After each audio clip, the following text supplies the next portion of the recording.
sagesse, tu es toute mon espérance. Shalom, shalom, chers téléspectateurs de ZTM Télévision. Oui, nous le répétons encore.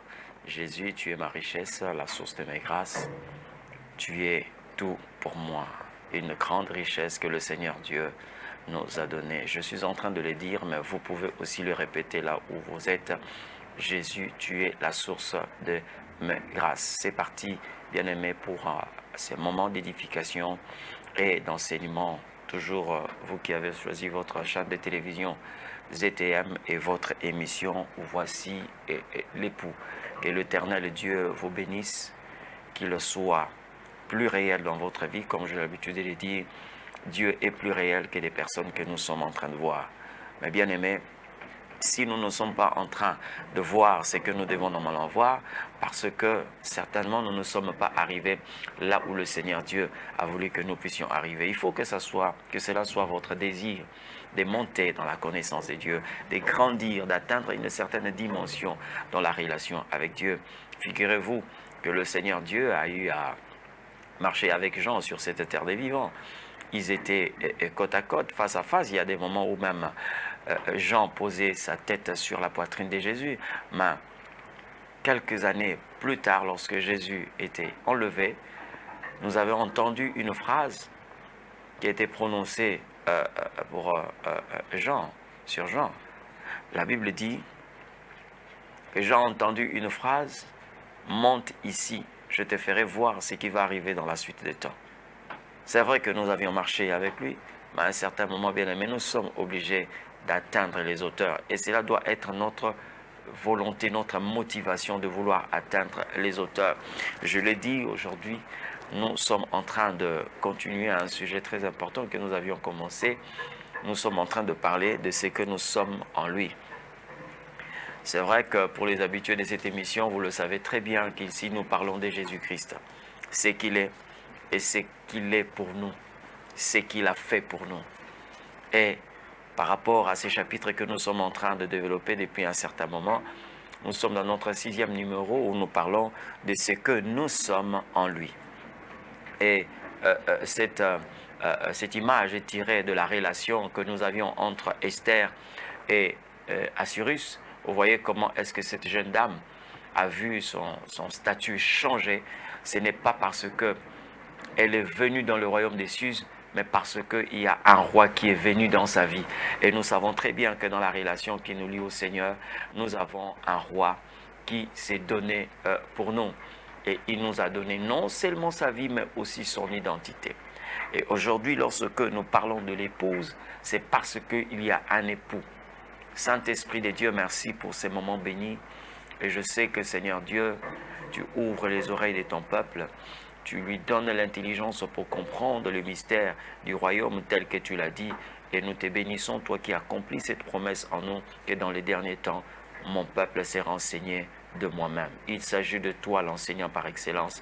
Nous te prions, Père éternel Dieu, accomplis ta volonté selon ta fidélité au nom de Jésus. Amen. C'est que nous sommes en lui. Nous avions parlé dans notre émission passée que nous sommes les mis à part. Les mis à part, nous devons non seulement le connaître, mais aussi vivre cela.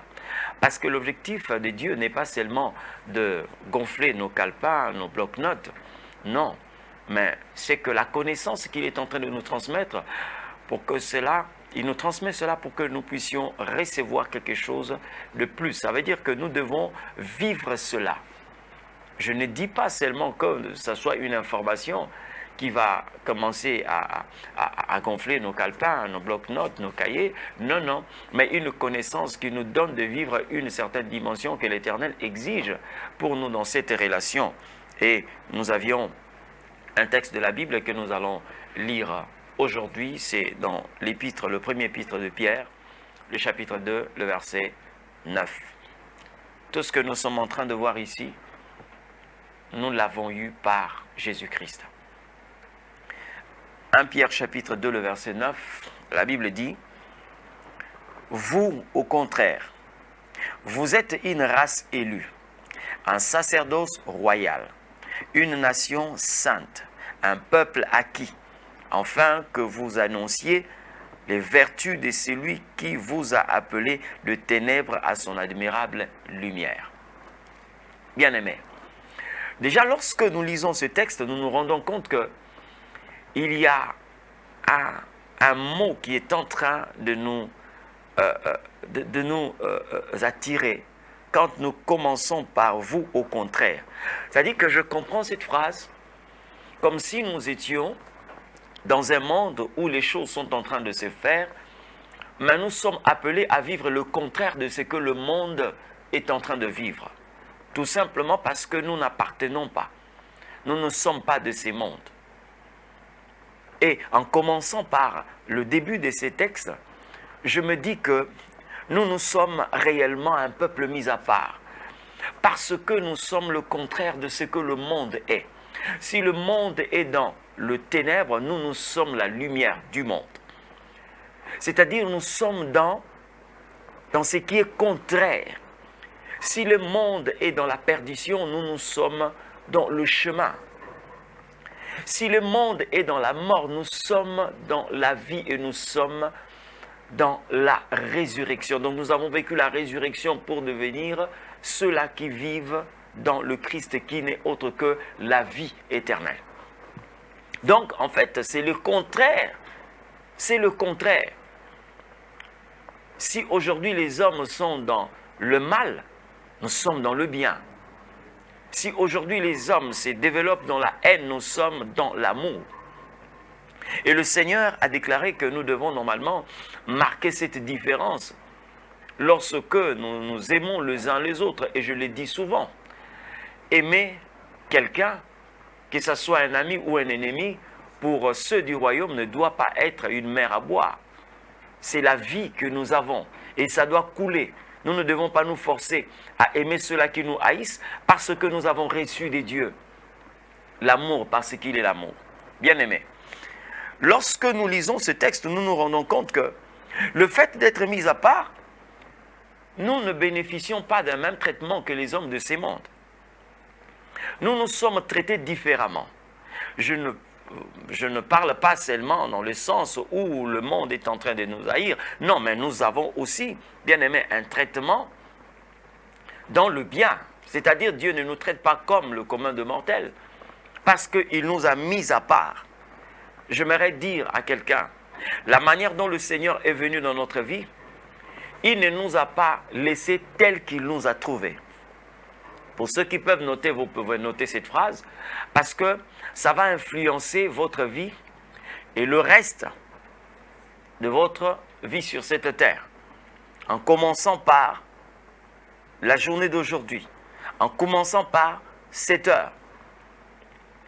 Dieu, Jésus en venant dans notre vie, il ne nous a pas laissés tels qu'il nous a trouvés. Et il ne doit pas nous trouver tel qu'il nous a, il doit nous trouver tel qu'il nous a laissé. Ça veut dire qu'il y a un traitement. Quand Jésus est venu, il ne nous a pas laissé tel qu'il nous a trouvés. Il nous a trouvés dans le mal, il nous a trouvés dans le ténèbre. Mais il a fait de nous une lumière, parce qu'il a dit, vous êtes la lumière du monde.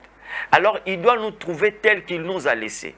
Il ne faut pas que nous puissions perdre ce qu'il nous a laissé pour que quand il viendra, qu'il nous trouve dans ce que lui avait déjà détruit, le travail qu'il avait déjà fait, ce qu'il avait déjà bâti, que le Seigneur ne vienne pas nous trouver accomplissant ce travail-là. Non, non, non, non. Il viendra nous trouver là où il nous a laissé et tel qu'il nous a laissé. Mais parce que le travail qu'il a fait, il a anéanti tout ce qu'il avait trouvé en nous. C'est comme ça que nous avons la facilité de dire que voici toutes choses anciennes sont passées et toutes choses sont devenues nouvelles. C'est pourquoi j'ai dit, il doit nous trouver tel qu'il nous a laissé. Sachant qu'il peut venir trouver aujourd'hui un impudique, mais il n'a pas laissé un impudique. Il a trouvé hier un assassin, mais il n'a pas laissé un assassin.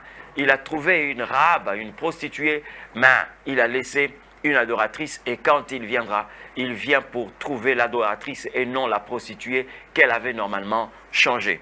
Bien-aimés, lorsque nous disons que nous sommes en train de bénéficier d'un traitement hors pair, c'est tout simplement parce que nous sommes le contraire de ce que le monde est en train de vivre.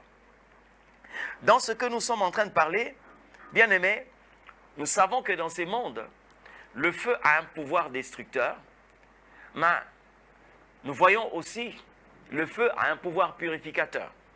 Je parlerai d'abord du côté destructeur, mais je parlerai aussi de ce que les hommes peuvent vivre lorsque, par exemple, vous tombez dans une eau profonde. Qu'est-ce qui se passe?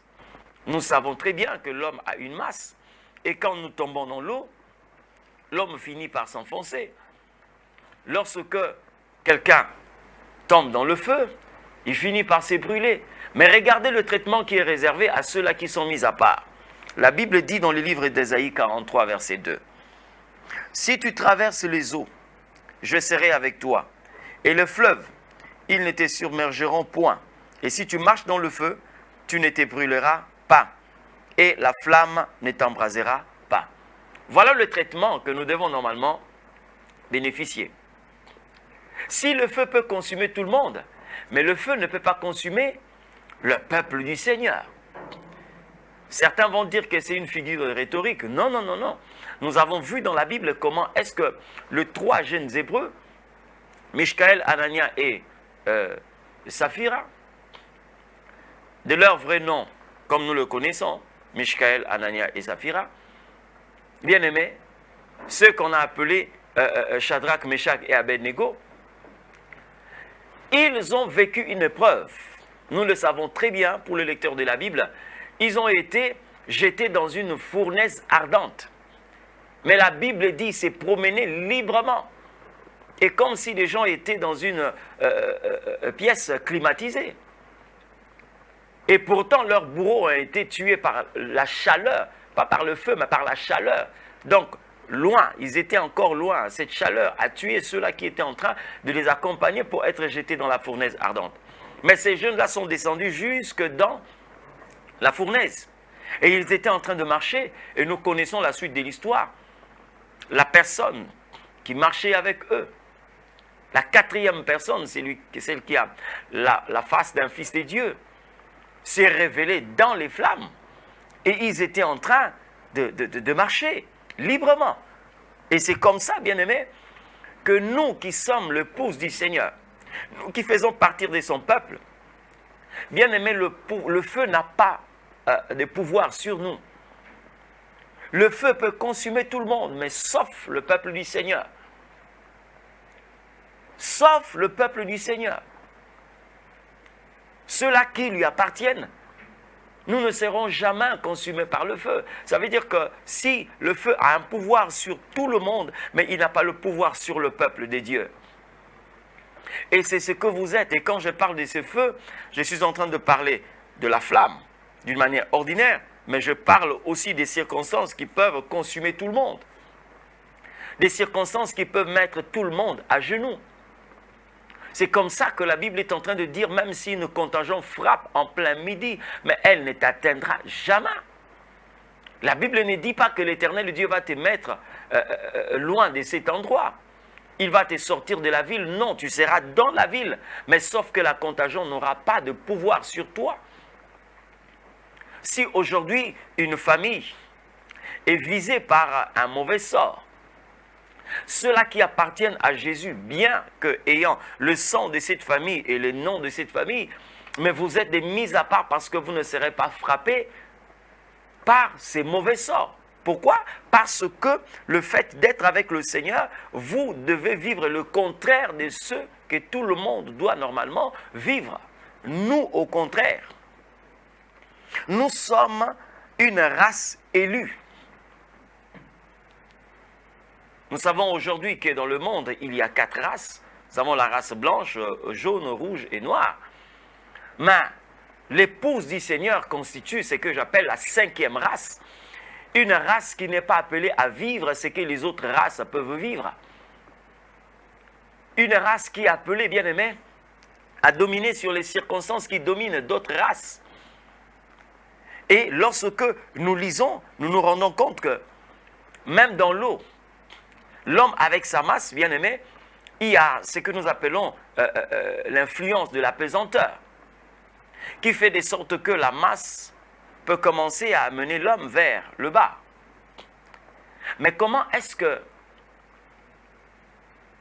ceux-là qui sont attachés au Seigneur, ceux-là qui appartiennent à Jésus, cette phrase est en train de dire que si tu marches dans le fleuve, si tu marches dans l'eau, elle ne te submergera jamais. Elle n'aura pas le pouvoir sur toi. C'est tout simplement parce qu'il y a une force qui anéantit la notion de la pesanteur.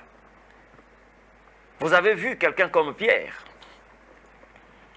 Pierre, lorsqu'ils ont vu, en fait les disciples ont vu quelqu'un marcher sur l'eau qu'ils ont qualifié d'un fantôme, Jésus leur a dit, rassurez-vous, c'est moi. Mais Pierre, voulant connaître, certifier réellement que c'était le Christ, il dit, Seigneur, si c'est toi, ordonne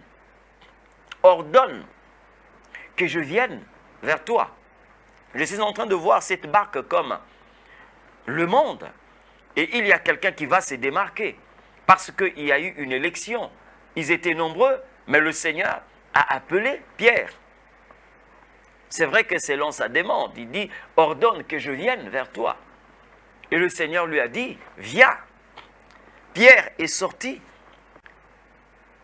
Il a commencé à marcher sur l'eau, comme le Christ.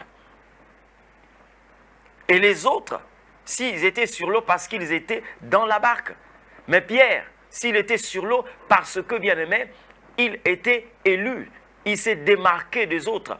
La vie qu'il est en train de mener est basée sur l'appel qu'il a reçu de Jésus. Il a été mis à part. Il a commencé à marcher sur l'eau. Et c'est vrai que cette histoire, bien aimée, plus tard, lorsque Pierre va commencer à se comporter comme les autres, ça veut dire qu'au lieu de continuer à marcher selon l'appel du Seigneur, mais il a commencé à se remettre dans sa peau, la Bible dit, il commençait à s'enfoncer plutôt. C'est pourquoi j'ai dit, quand le Seigneur est venu, il ne nous a pas laissés tels qu'il nous a trouvés. Jésus a trouvé un Pierre qui pouvait nager dans l'eau, mais il a façonné un Pierre qui pouvait marcher sur l'eau. Mais maintenant, il ne doit pas venir retrouver le Pierre qui nageait dans l'eau. Mais il a la pensée de venir trouver un Pierre qui marche sur l'eau. C'est comme ça, j'ai dit, il viendra nous trouver tel qu'il nous a laissés.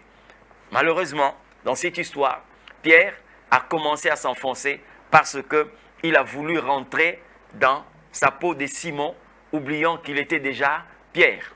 C'est comme ça que le Seigneur est en train de vous dire, il vous a laissé tel qu'il vous avait, il vous a trouvé tel qu'il vous a trouvé, mais il vous a façonné de sorte qu'il ne puisse pas vous laisser tel qu'il vous avait trouvé. Mais maintenant, là, ce que le Seigneur vous exige, c'est qu'il vienne vous trouver tel qu'il vous a laissé. C'est-à-dire, c'est lui qui marche sur l'eau. C'est lui qui anéantit la notion de la pesanteur. C'est lui qui a dominé sur le monde. C'est lui qui a vaincu le péché. C'est lui qui a détruit ce qui était en train de le détruire hier. Et c'est comme ça que le Seigneur veut que nous puissions normalement vivre. Oui, nous pouvons dire, parler seulement de Pierre. Non, mais la liste, bien aimée, ne se limite pas seulement à Pierre. Vous avez aussi quelqu'un comme Paul. Paul, nous le savons, lorsqu'ils étaient en train de voyager, ils étaient à bord d'un navire. Mais l'ange du Seigneur est venu, il a parlé à Paul. Il dit que le navire va échouer, mais vous n'allez pas mourir. Et nous savons comment est-ce que cette parole de l'Écriture s'était accomplie dans la vie de Paul, mais aussi de ceux qui étaient avec lui. Il n'y avait pas que Paul. Il n'y avait pas que Paul. Même ceux qui étaient avec Paul, parce que l'ange lui dit, la vie te sera conservée, mais aussi ceux qui sont avec toi. Et nous le savons. Comment est-ce que Pierre, plutôt Paul, a été sauvé des eaux? Nous avons un autre traitement. Nous recevons, nous bénéficions un autre traitement lorsque nous sommes avec le Christ. Ça veut dire le fait que nous soyons les mis à part, bien-aimés, nous devons bénéficier et profiter de cette qualité que le Seigneur Dieu nous a accordée. Il n'est pas venu faire un travail vain. Il est venu accomplir ce qu'il devait normalement accomplir. Bien-aimés, dans ce que le Seigneur Dieu fait de nous des mises à part, la Bible dit que nous sommes de plus que vainqueurs. Nous sommes de plus que vainqueurs.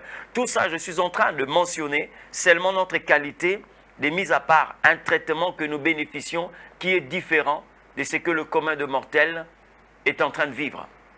Nous sommes de plus que vainqueurs. J'aimerais lire un texte de la Bible, Romains chapitre 8, le verset 37. Certains connaissent ces versets par cœur. Romains chapitre 8, le verset 37. La Bible dit ceci. Mais, dans toutes ces choses, nous sommes plus que vainqueurs par celui qui nous a aimés. Nous sommes plus que vainqueurs par celui qui nous a aimés. Oh, que le Seigneur Dieu soit glorifié. Dans toutes ces choses, dans tout ce que nous pouvons connaître, notre identité est connue. Même si nous passons le temps où nous faisons face au combat de la vie, les différentes circonstances qui nous entourent, nous ne devons jamais oublier que lui, il a fait de nous de plus que vainqueurs.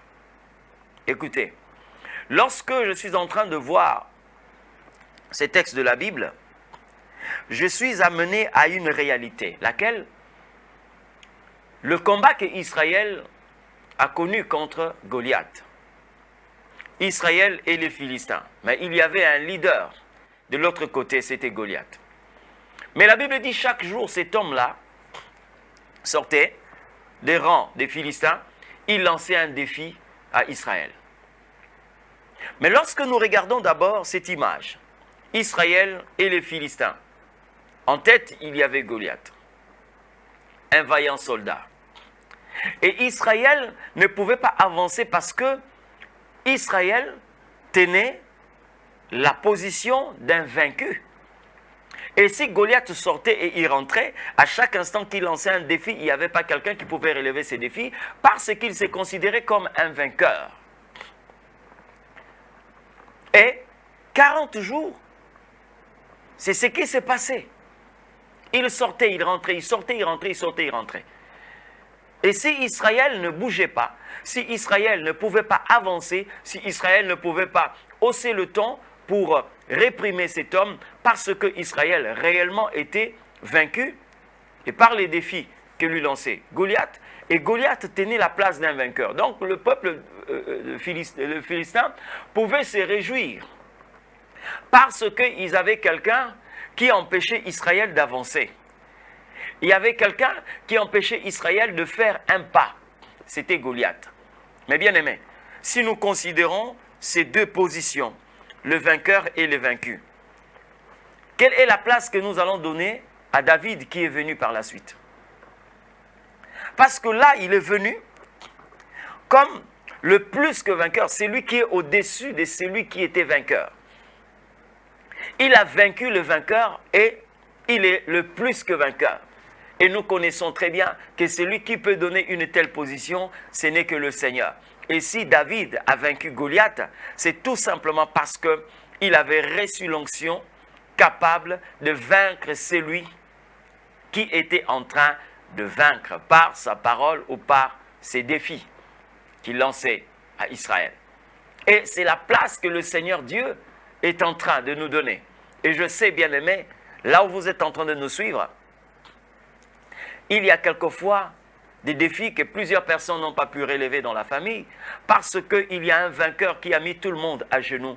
Mais ce vainqueur ne pourra jamais vous vaincre parce que vous, le Seigneur, a fait de vous le plus que vainqueur. N'oubliez pas, bien-aimé, Naaman n'était pas son premier forfait lorsqu'il a voulu mettre le peuple du Seigneur à genoux. Certainement, il était habitué. Il était habitué, bien aimé, à écraser certaines personnes. Mais ce jour-là, il a rencontré quelqu'un qui avait la conscience que l'Éternel Dieu a fait d'eux des plus que vainqueurs. Et Mardoché a renversé la pyramide.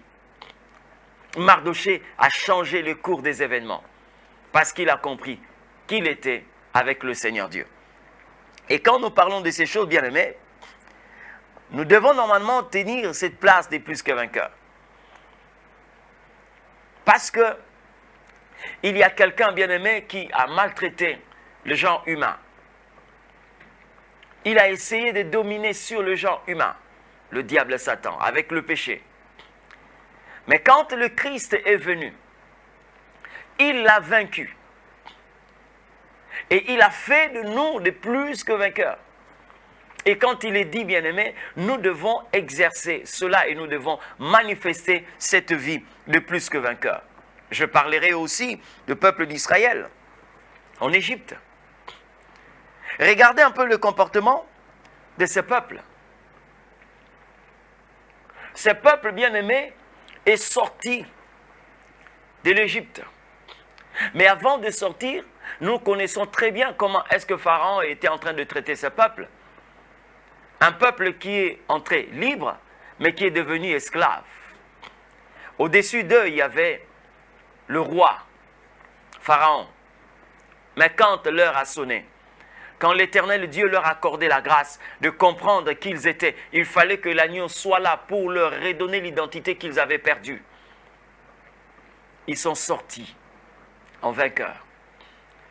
Pharaon, qui croyait dominer sur les enfants d'Israël, il a été réduit, et ceux-là qui étaient réduits étaient propulsés, augmentés, positionnés, et ils sont sortis. Même lorsque nous considérons leur pèlerinage à travers le désert, regardez comment est-ce que ce peuple est en train de marcher de victoire en victoire.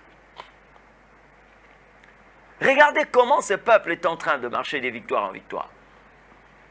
Nous n'avons pas signalé, la Bible ne nous a pas signalé une grande armée qui sortait de l'Égypte. Non, c'est plutôt des louangeurs qui sont sortis de l'Égypte. Ils n'avaient pas d'épée, ils n'avaient pas de bouclier, mais comment ils ont vaincu un peuple qui était armé, qui avait une puissante armée?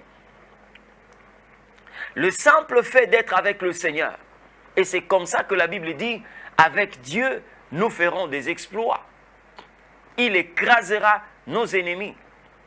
Avec Dieu, nous ferons des exploits. Aujourd'hui, bien-aimés, la position de l'Église, nous sommes plus que vainqueurs. Nous sommes en train de dominer. C'est comme ça que je dis lors de nos émissions passées, si aujourd'hui le monde veut réussir, nous devons normalement utiliser l'Église comme une boussole.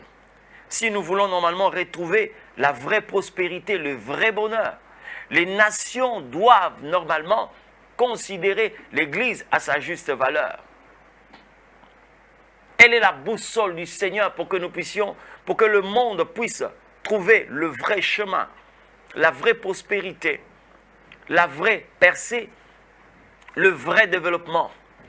C'est avec l'Église du Seigneur. C'est avec l'Église. Comment est-ce que les hommes veulent normalement se réjouir de la lumière que fait briller l'Église du Seigneur, mais ne veulent pas marcher sur le pas de l'Église? Nous sommes un peuple mis à part. Nous sommes un peuple mis à part. Bien-aimés, et dans notre qualité de mis à part, nous avons un autre traitement que nous bénéficions, même lorsque nous sommes en face d'un malheur. Le malheur aujourd'hui peut frapper le monde, mais le malheur perd son pouvoir lorsque ce malheur veut atteindre un juste. Qu'est-ce que la Bible dit? Le malheur atteint le juste, mais l'Éternel en délivre. Une façon de dire que quelle que soit la puissance de ces malheurs, quand ça touche le juste, le malheur perd sa puissance et sa force. Mais le même malheur qui touche les méchants l'emporte. C'est comme ça que je suis en train de parler de ces traitements que nous bénéficions de la part du Seigneur. Je bénis Dieu. Lorsque Ésaïe dit « N'appelez pas conjuration », c'est que ce peuple appelle conjuration. Ce qui détruit le monde ne peut jamais détruire l'Église. Ce qui met le monde à genoux ne mettra jamais l'Église à genoux. Parce que nous sommes en train de bénéficier d'un traitement que le Seigneur Dieu est en train de nous accorder, le traitement des mises à part. Bien-aimés de le Seigneur, vous qui êtes en train de me suivre, si vous n'appartenez pas à son Église, si vous n'avez pas encore donné votre vie au Seigneur, il est temps que vous puissiez donner votre vie au Seigneur. Tout ce que je suis en train de dire ici, bien-aimés, vous pouvez admirer que moi aussi je vais être traité de la sorte. Mais vous n'avez qu'à accepter le Seigneur Jésus pour que cet enseignement ne soit pas une simple information pour vous, mais que ça devienne toute une vie. Le malheur atteint le juste et l'Éternel en délivre. Mais le malheur atteint le méchant et l'emporte. Pourquoi? Parce que nous sommes une race mise à part. Et nous avons reçu ces traitements du fait que nous sommes attachés à Jésus-Christ. Nous sommes devenus un seul corps avec le Christ. Nous sommes un sacerdoce royal. Un sacerdoce royal. Nous sommes une nation sainte. Quand on parle d'une nation sainte, c'est une nation où le péché ne peut jamais dominer. La différence c'est quoi? Parce qu'il y a plusieurs nations sur cette terre. Mais il y a une nation où le mal ne peut jamais dominer. Et si le mal veut s'approcher de cette nation, le mal va se prosterner. Le mal va se prosterner. Cette nation a un chef. Cette nation est dirigée par un souverain. Il s'appelle le Tout-Puissant. Et nous sommes cette nation. Une nation où le ténèbre ne peut pas régner. Le ténèbre ne peut pas régner dans cette nation parce que lui, il est le soleil qui ne se couche jamais. Il y a des moments, quelquefois, je me pose la question, lorsque les gens parlent de la malédiction, parmi le peuple de Dieu, d'où vient cette malédiction? D'où vient cette malédiction? Parce que celui qui nous a appelés, il ne nous a pas seulement bénis, mais il a fait de nous une bénédiction. Il a fait de nous une bénédiction. C'est là où je trouve une certaine évolution entre la promesse faite à Abraham et la promesse que le Seigneur nous a faite par lui-même. Dieu, quand il a appelé Abraham, il a dit: Abraham, je te bénirai. Je te bénirai. Mais quand le Seigneur Dieu est venu, la Bible dit, il s'est fait malédiction pour que nous devenions une bénédiction. Donc, en fait, il nous a fait une bénédiction. Et d'où viendra la malédiction? D'où viendra la malédiction? Ça devient compliqué d'expliquer ces faits-là. Quand il nous a bénis, quand il a fait de nous une bénédiction, d'où viendra la malédiction? Nous sommes une nation sainte. Et le péché et toutes ses conséquences, le péché ne peut jamais régner sur nous. Les conséquences du péché ne peuvent jamais dominer sur nous. Parce que, bien aimé, là, c'est une nation sainte. C'est comme ça que vous voyez la femme qui souffrait d'une perte de sang, et pourtant cette femme était impure. Mais lorsqu'une personne impure touchait quelque chose, cette chose devenait impure. Mais pourquoi on n'a pas parlé de l'impureté de Jésus? La femme est venue toucher le Christ. Jésus n'a pas dit que qui m'a rendu impur, mais il a dit qui m'a touché. Parce que j'ai vu une force sortir de moi. Parce que si Jésus était devenu impur, il devait avoir un problème quand il s'était rendu à la maison de Jairus. Vous vous souvenez que Jésus était en train de partir chez Jairus, qui avait une fille qui était déjà morte, et Jésus-Christ partait pour ressusciter la fille. Il avait besoin, bien aimé, de garder son état de sainteté pour affronter cet ennemi qui s'appelle la mort. Mais il y a une femme impure, il y a une femme qui souffrait d'une perte de sang pendant 12 ans, qui est venue toucher le Christ. Mais l'impureté n'a pas traversé pour toucher le Christ. Au contraire, au lieu que la femme communique l'impureté, mais Jésus lui a communiqué sa pureté. Jésus a communiqué la pureté à cette femme. La femme fut guérie à l'instant même et la perte de sang s'arrêta. Parce qu'il est une cité où l'impureté ne peut pas traverser. Il est une cité où le mal ne peut pas entrer. Et c'est comme ça, bien-aimés, que nous avons l'habitude de dire Jésus n'est pas un pécheur. Mais la Bible dit qu'il s'est revêtu. Il a porté nos péchés. Et quand la Bible dit qu'il a porté nos péchés, cela ne veut pas dire qu'il est devenu un pécheur. Lorsqu'on porte quelque chose, on peut aussi l'enlever.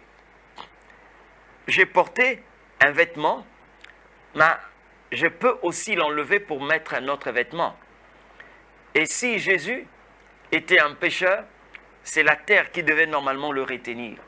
Mais si Jésus est ressuscité, c'est parce que la terre a approuvé aussi son innocence. Ça veut dire que c'est lui qui était dans les eaux des baptêmes, pour qui Jean-Baptiste a témoigné que je ne peux pas te baptiser parce que tu es sans péché. Mon baptême est pour ceux-là qui ont commis des péchés, parce qu'ils doivent d'abord confesser leurs péchés et venir dans les eaux des baptêmes. C'était la condition pour le baptême des gens. Mais Jésus n'avait pas péché, mais il a été baptisé pour accomplir les Écritures.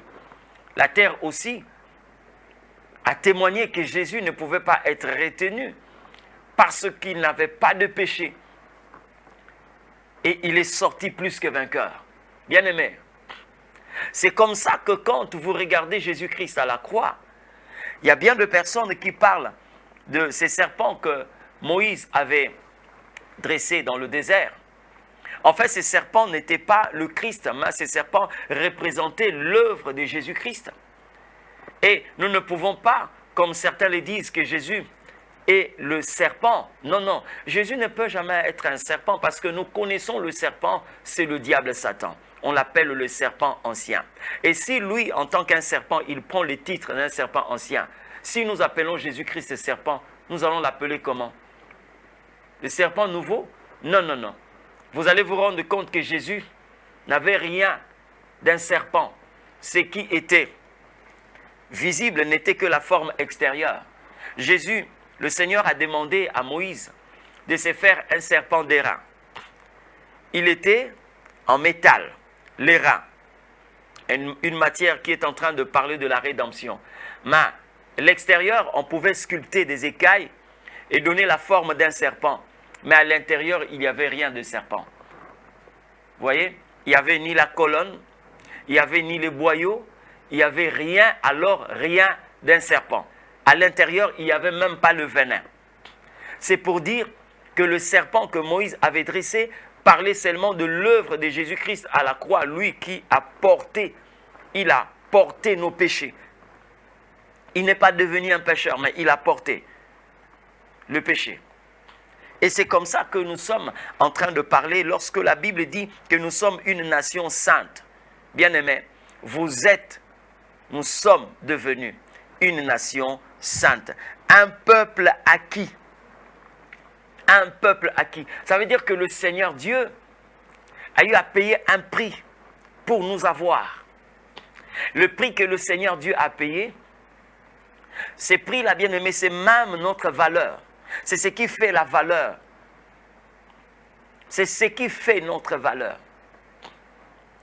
Le prix qu'il a payé, personne ne peut payer ces prix-là pour nous remettre encore dans l'esclavage où le Seigneur Dieu nous avait trouvés et là où il nous a franchis. Personne. Parce que le prix qu'il a payé est tellement lourd que personne ne peut nous ramener là où nous étions. C'est comme ça que nous reprenons la phrase que nous avions dit au départ. Jésus ne nous a pas laissés tel qu'il nous a trouvés, mais il viendra nous trouver tel qu'il nous a laissés.